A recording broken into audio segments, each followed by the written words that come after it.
Le Japon est sans conteste le plus grand producteur et consommateur de manga au monde. Les Algériens, fraîchement influencés par ce qui est considéré comme le 9e art, ils s'y mettent, eux aussi, à la création et à l'innovation, dans le monde des mangas. Un intérêt officiel a été clairement affiché par les Japonais pour le manga algérien. Ce n'est qu'un début, mais le geste est déjà assez fort. Ce sont nos confrères d'Eloatan qui ont rapporté l'information hier. Une rencontre virtuelle a été récemment organisée, par une université japonaise, autour de mangas algériens. En effet, le manga algérien a été le thème d'une rencontre organisée par l'université de Tsukuba au Japon.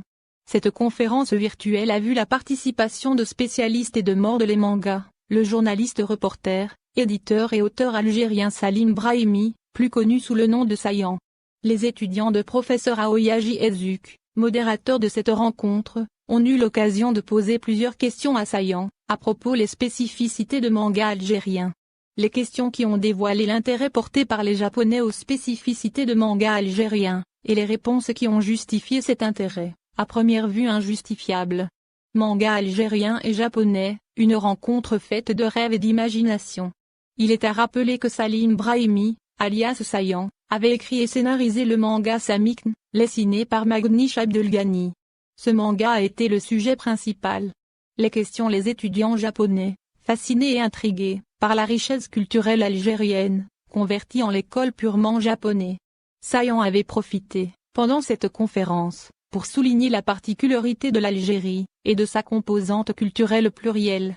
L'artiste algérien avait également fait remarquer à l'audience, que l'Algérie jouit d'une grande diversité culturelle et géographique.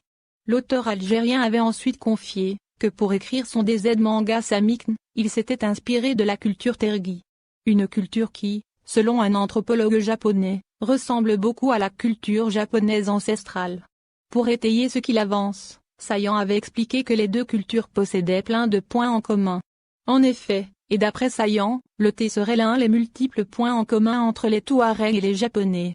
L'auteur avait également expliqué que les Touaregs ainsi que les Japonais ont inventé une véritable cérémonie autour de thé. Sayan avait également donné l'exemple de l'instrument musical monocorde de l'Imezad, encore utilisé par les Touaregs à Tamanrasset. Pour lui cet instrument se ressemble beaucoup au shamisen, un instrument de musique traditionnel à cordes pincées utilisé en musique japonaise. Un manga complexe, à l'image de l'Algérie. Les étudiants japonais voulaient également comprendre la complexité qui entoure le manga Samikn. Sayan avait expliqué qu'il ne voulait pas faire dans la simplicité. Il ajoute qu'il avait fait évoluer son manga dans une dichotomie entre le lumière et de l'ombre. Concernant l'ombre, il a été représenté par une Algérie parallèle, appelée la gare, et pour la lumière, elle a trouvé sa place dans le peuple tergi, appelé peuple de lumière. Sayan explique que le monde pour lui n'est pas soit noir, soit bleu.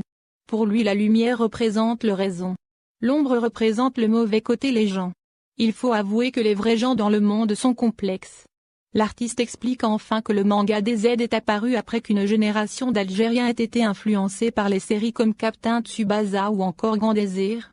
Nous étions en admiration par rapport à cette nouvelle approche de raconter les histoires à la manière japonaise, a-t-il avoué.